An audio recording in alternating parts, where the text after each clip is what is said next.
আউযুবিল্লাহি মিনাশ শাইতানির রাজিম। বিসমিল্লাহির রহমানির রহিম। বক্তব্য দীর্ঘায়িত করব না। আহারে কি কন? বক্তব্য দিবে যারা আমার সিনিয়র ভাইরা আছে তারা বক্তব্য দিবে। আমি একটা কথা বলবো। বলো বাবাজি। আমাদের বাংলা ভাষায় একটা কথা আছে, কিছু পেতে হলে কিছু দিতে হয়। নিঃসন্দেহে তুই ঠিক কথা বলেছিস।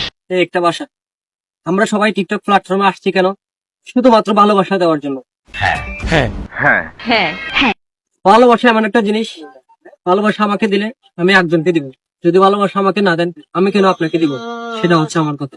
কি আশ্চর্য কথা! মিজান ভাইকে ভালোবাসা যারা দিয়েছেন, সত্যি আপনাদের সবাইকে আমাদের কক্সবাজার জেলা টিকটক পরিবারের পক্ষ থেকে অসংখ্য অসংখ্য ধন্যবাদ। Thank you so much. আর একটা কথা না বললে নয়, এটা আসলে এখানে বলার মতো কথা না, তবু আপনাদেরকে বলতেছি। ইতিমধ্যে আপনারা সবাই জানেন আমাদের কক্সবাজার জেলার টিকটক পরিবারের পক্ষ থেকে একটা পণ্য মিলন মেলা হতে যাচ্ছে। এই তোমার এই ফালতু কথা শোনার টাইম আমার নাই।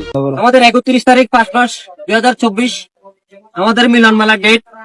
আপনারা কেউ অবহেলা করবেন না প্লিজ। আপনাদের সবার কাছে আমাদের কক্সবাজার জেলা টিকটক পরিবারের পক্ষ থেকে বিনীতভাবে হাত জোড় করে রিকোয়েস্ট করতেছি।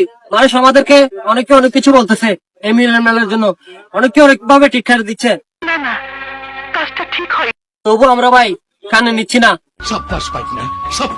যে যাই বলো, আমরা সবাই 10 মার 10 জন ছেলে এক মায়ের ছেলের মতো ওই মিলন মেলা করে যাবো ইনশাল্লাহ। আপনারা সবাই কি রাজি আছে আমার কথায়? সবাই মিলন মেলায় আসবেন, কেউ অবহেলা করে টিটকারি মনে করে ছোট মনে করে কেউ না, পিছু আগাবেন না, সামনে আগাবেন। আপনার বুকে যতক্ষণ বুকের পাঠান থাকে ততক্ষণ বুকের পাঠানের মতো আপনি অবশ্যই আমাদের মিলন মেলা অংশগ্রহণ করবেন। বাচ্চা থাকো চিরকাল।